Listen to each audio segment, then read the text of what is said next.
Unity of Houston is an inclusive church where we seek to understand and live the teachings of Jesus and other spiritual masters. At Unity, we welcome all people from all spiritual paths and every walk of life.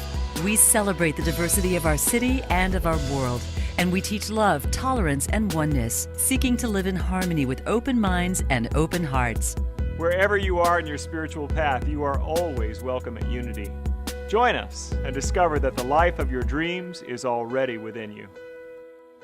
This is actually a three-part series that I created in 2006 for my ministry in New Braunfels. And the reason I'm saying that to you is that I realized how long this message and this intentionality, this purpose, finding purpose, has been so pivotal in my ministry and in my teaching, because we teach wonderful principles, ideas, truths that really change people's lives. And you will live a better life every time you not only get an insight, but that you allow it to change and you integrate it into your life. Your life will up-level, and the people in your life will become cooler and smarter and better around you. They will stop irritating you so much, unless, of course, you haven't done your forgiveness work. That's just out there. But for the most part, your life will change. But then what? Then what? What's it all for? Is it just so you can have a good life and you can have a good life? I mean, yeah, they're open to everybody, but what's it really for? What's our purpose? And this, to me, is the engine that really gets me going, because to me, this is our purpose, finding what it means when we have gotten the resource that we need in our lives, or at least enough of it, where we have people who we can rely on, a network of people and support, when we have drawn to ourselves partners in love and in life and in our work, in our careers, or however it is that we operate in the world, that when we start to have our life going in a positive direction, then it needs a direction, doesn't it? It needs a goal. It needs a place to be. It needs more than this.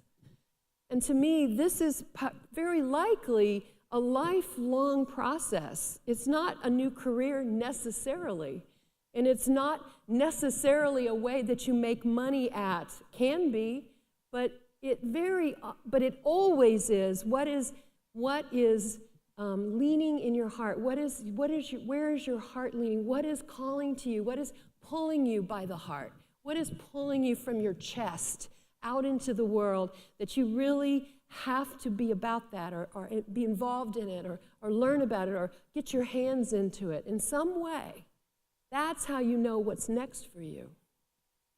This series is really asking us, how is it that we move beyond simply subsistence? In other words, getting a car that works and doesn't have to be repaired every other week. We really have something that's functioning. We have people in our lives that are healthy and love us and give us great feedback and lift us and also speak the truth to us when we are wanting to spin our stories to ourselves and to others, Good people who can give us that direction.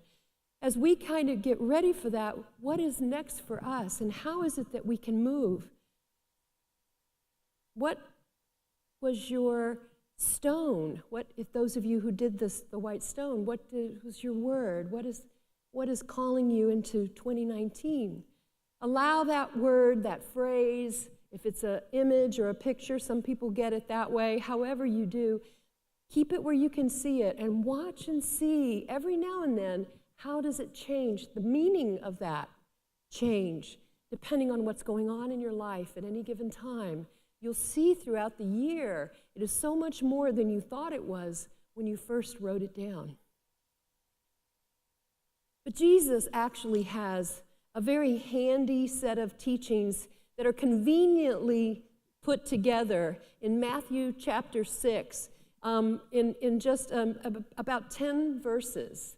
Very familiar to you. But this is really the way that we move beyond subsistence, where we move beyond just taking care of our own needs, just running around making sure we got all our stuff. We got all our stuff fixed. We got it all in order. We got everything that's coming to us. We got all of our things going in the right direction, that we have everything the way we thought it would be when we grew up, right? When we were adults, when we had everything, this is where I've got all my stuff. And we, because it seems like in the Western culture, we're so focused on our own personal success, whatever we think that means, that it's all about setting myself up in my stuff and in the things I think I want to do and that I'm supposed to be about, right? And we can be so consumed with that, we could literally run out our lifetime simply focused in the small little backyard of our lives. That's subsisting to me. Even if the backyard is backing up to a $750,000 home or $1 million home, it's still a small backyard if it's all about you, right?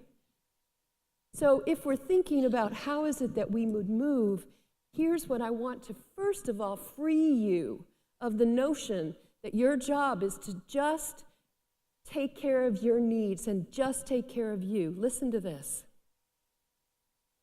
Therefore I tell you, do not worry about your life, what you will eat or drink, or about your body, what you will wear. Is not life more important than food, and the body more important than clothes? Look at the birds of the air. They do not sow, reap, or store away in barns, and yet your heavenly Father feeds them. Are you not much more valuable than they? Who of you by worrying can add a single hour to your life? And why do you worry about clothes? See how the lilies of the field grow. They do not labor or spin, yet I tell you that not, or shop online, yet I tell you that not even Solomon, in all his splendor, was dressed like one of these. If that is how God clothes the grass of the field, which is here today and tomorrow is thrown into the fire, will he not much more clothe you? Oh, you of little faith. So do not worry, saying, what shall we eat? What shall we drink? What shall we wear? For the pagans run around after all these things, and your heavenly Father knows that you need them. But lean in, lean in. Seek first his kingdom and his righteousness, and all these things will be given to you as well. Therefore, do not worry about tomorrow, for tomorrow will worry about itself. Jesus was Jewish. Can't you hear that? Don't worry about tomorrow. Tomorrow will take care of itself, Each day has enough trouble of its own. He was a Jewish comedian. I love him. We are meant to live beyond subsistence. But that doesn't mean stuff. It doesn't mean having extra doubles of everything or triples or, a house to live in, a house to vacation in, a house to have somebody else stay in. It's not about stuff at all. That's still subsistence, honestly, at whatever level you're operating, if you're not lifting your vision higher than yourself. If you're not looking for some greater purpose to unfold that isn't from up here, but from here, and let this serve this. That this will tell you how, but this will direct you as to what. This is not meant to figure out what. Stop worrying, stop trying to figure it out. Don't worry about your life. Live your life. Let your life reveal itself to you. Let your passion, let your love come through here.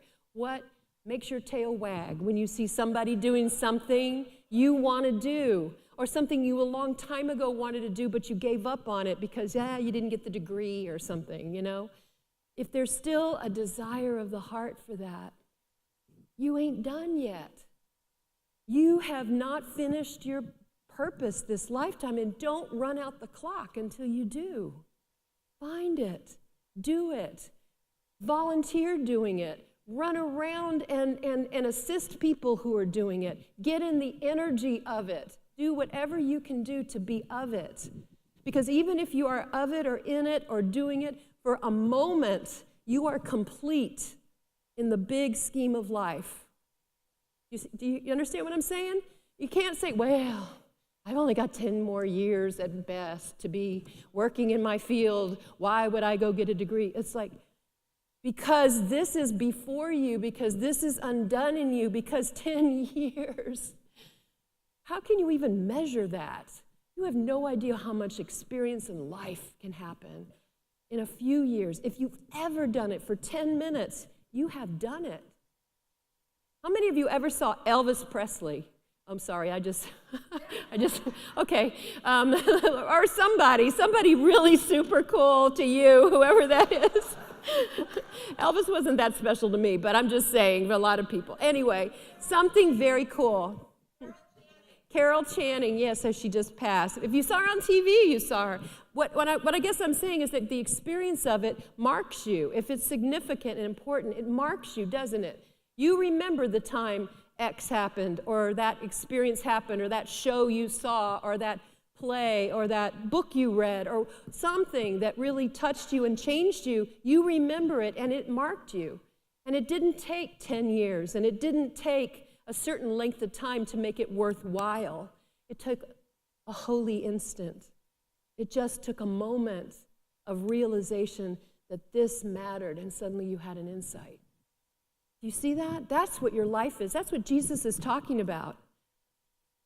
I tell you, don't worry about your life. Is not life more important than food? The body more important than clothes? This is why you're here. And we are equipped to live the life of our dreams. Whether you believe it or not, whether anybody ever agreed with you about it, you are equipped. You have it. You would not have the seed planted and the call placed if you were not capable of carrying it out. God is not a trickster God. Does not set you up and watch you fall. That's ego. Doesn't that sound more like human beings than a God who created the heavens and the earth and the universe and has kept mysteries we haven't even unfolded yet? That is a pretty darn big God, right? So here's the thing. Exploring why we are here now in this lifetime, at this time, is our business. It is what you should be about. And if you know what it is, you should be taking steps in that direction. You should be offering yourself. Some of you already know that. Some of you are already doing it. Some of you have been doing it for a long time. Whatever it is that you do, however it is, turn around and see if you can share it with somebody else who's got the call, who needs to be in your presence and get some of your experience and some of your wisdom, because that will fulfill you. That will be another emanation, another level of being on purpose. When you share it with somebody who will come behind you, and long after you're gone, they will be bringing that light into the world. And your energy will be connected to them and magnifying the power that they bring. You hear me? That is actually how it works. This oneness thing, it's not just for kumbaya, you know? It's a real thing. We can't separate ourselves. When we try, we only get sick, we only get upset, we only get lonely, we only get hungry, we only get addicted, we only do other weird, stupid, crazy things. It's because we're running against the nature of our being. We are connected. And it doesn't matter whether we're operating a body or not. We, who we are, is connected in spirit and cannot be lost or separated. And it's our natural truth. And free will, in Karen Tudor's theology, follows us beyond the body and beyond this experience. We will always have the choice. So lean into your intention to serve and to follow what is yours to do, however you do it. Romans chapter 8, verse 28. And we know that in all things, God works for the good of those who love. It says love him. But since we don't believe God is a being, we don't think of God as a him, I'm just going to say, I think God works for the good of those who love. Right? That's your only choice. You either love or you choose something else that's not love. Got lots of other names. Love only has really one name. It's love. God works for the good of those who love, who've been called according to that purpose, to each purpose, to our purpose. So what is our calling? Simply put, it is to serve. Now, what is service? What does it mean to serve? Some of you are thinking, I don't like messing with other people. I don't like doing those things. I pay somebody to do that, right? Sir, whatever. It's just not my thing. I do other things. I'll do other things for you, but I just serve. But service is an activity of the soul. So what service is not, I guess I'm going to start with what it isn't. It's serving other people is not trying to fix them. It's not trying to rescue them. It's not trying to be one up, one down. Teach them when they haven't asked you for any information. Give them, advice that was unsolicited. This kind of relationship only creates resentment. It creates resentment, obviously, in the person getting unwanted focus and attention. And it also creates resentment in the person who's trying to give it and it's not being used, right? So there's this. So you don't want to create resentment in this kind of a one-up, one-down. That is not serving. Serving is something that comes from equals. It comes from the heart. It comes from my desire to share the abundance of my life and my love in any way that will benefit and lift up and serve the world. Lift up and make better the world. And it isn't my head that figures that out. It is my heart that is drawn into doing it. So what is service? Let Dr. Rachel Naomi Reman share this. This is her words from her book, My Grandfather's Blessing. She says, "We do not serve the weak or the broken. What we serve is the wholeness in each other and the wholeness in life. The part in you that I serve is the same part that is strengthened in me when I serve. Same part that is strengthened in you is strengthened in me when I serve. Unlike helping and fixing and rescuing, service is mutual. There are many ways to serve and strengthen the life around us through friendship or parenthood or work, by kindness, by compassion, by generosity or acceptance, through our philanthropy, our example, our encouragement, our active participation, our belief. No matter how we do this, our service will bless us." Got another view of how service is coming from here. Can you feel the godlike quality that is coming through you, that is not to ego aggrandizement or spiritualized ego notions that I have studied so much and now it's time for me to impart to the world from some higher plane or whatever. No, it's from the human transaction of sharing the burden of how hard life can be for all of us at various times. Upset, unexpected disappointments and losses and fears and worries and pain and hurt and loss and betrayals.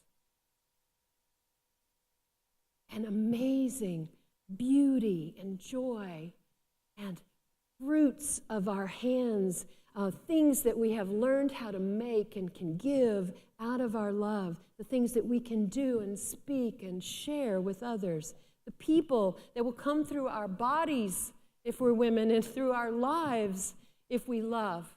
And this way in which we share the world with who we really are, that's how we bless the world. There's a story that Dr. Raymond learned from her grandfather, who was a Kabbalist, which means he was a Jewish rabbi, but he was a mystical end of Judaism and the Kabbalah. And this is what she says. When she's young, he died, I think, by the time she was 7 years old. So many of her stories about him were when she was quite small. She said, the story he told me is very old and dates back from the time of the prophet Isaiah. It is the legend of the Lamed Vav. In this story, God tells us that he will allow the world to continue as long as at any given time there is a minimum of 36, count them, 36 good people in the human race. That's all it takes. People who are capable of responding to the suffering that is a part of the human condition. These 36 are called the Lamed Vav. These are two Hebrew characters, Lamed and Vav. They correspond to numbers. So Lamed is 30 and Vav is 6. That's how it's 36. If at any time there are fewer than 36 such people alive, the world will come to an end. So this is the teaching. So Dr. Rachel, she wasn't a doctor, little Rachel, said, do you know who these people are, Grandpa? I was certain he would say yes. He shook his head.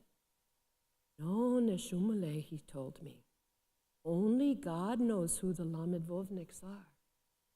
Even the Lamedvovniks themselves do not know for sure the role they have in the continuation of the world, and no one else knows it either. They respond to suffering, not in order to save the world, but simply because the suffering of others touches them and matters to them. Because they're compelled. She goes on, it turned out that Lamedvovniks could be tailors or college professors, millionaires or paupers, powerful leaders or powerless victims. These things were not important. What mattered was only their capacity to feel the collective suffering of the human race and to respond to the suffering around them. He said, and because no one knows who they are, Neshumale, anyone you meet might be one of the 36 for whom God preserves the world. It is important to treat everyone as if this might be so. I sat and thought about this story for a long time. It was a different story than the story of Noah's Ark that he'd told me before. The rainbow meant that there would be a happily ever after, just as in the stories my father read to me at bedtime. But Grandpa's story made no such promise. God asked something of people in return for the gift of life, and he was asking it still. Suddenly I realized that I had no idea what it was. If so much depended on it, it must be something very hard, something that required a great sacrifice. What if the Lamedvovniks couldn't even do it? It was so big. What then? I asked, suddenly anxious, how do the Lamedvovniks respond to the suffering, Grandpa? What do they have to do? Grandfather smiled at me very tenderly. Ah, Neshumale, he told me. They do not need to do anything. They respond to all suffering with compassion. Without compassion, the world cannot continue. our compassion blesses and sustains the world.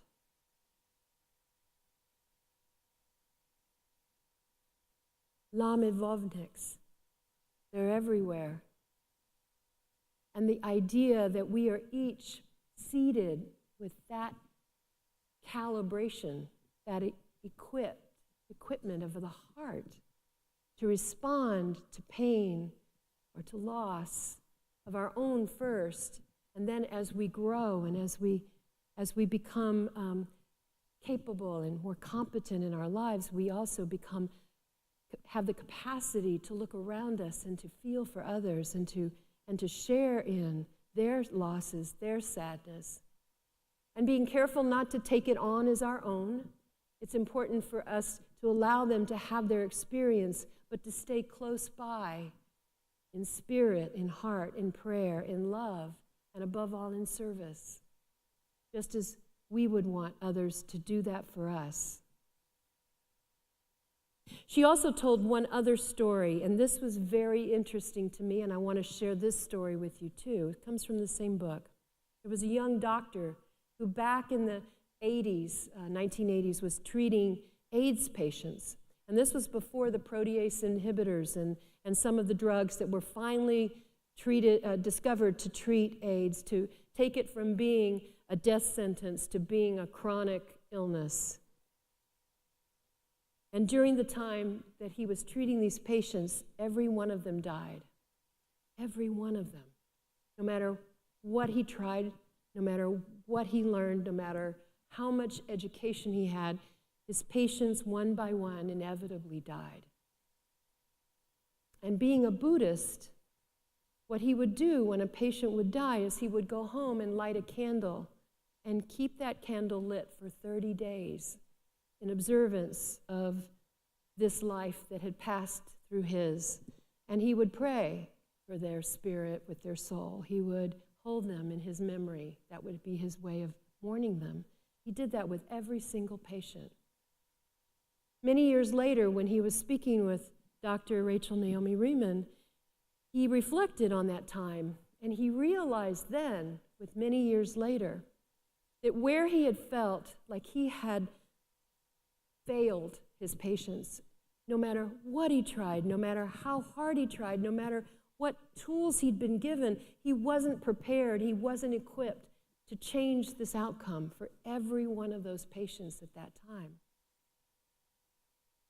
But it was with this longevity of being able to look over the expanse of his career that he realized that his purpose to be in their lives maybe wasn't to use his medical skills, but to use the compassion of his heart, to be the one that could pray with them and hold them in prayer, to see them through to the other side, that to hold them in his prayer and to pray over them and for them was his gift, was his purpose, after all. Lamidvavniks, one and all. L.R. Nost said, "Do not be dismayed by the brokenness of the world. All things break. And all things can be mended, not with time, as they say, but with intention. So go. Love intentionally, extravagantly, unconditionally. The broken world waits in darkness for the light that is you. Focus beyond mere subsistence. Shine your light, as Reverend Michael reminded us on Sunday.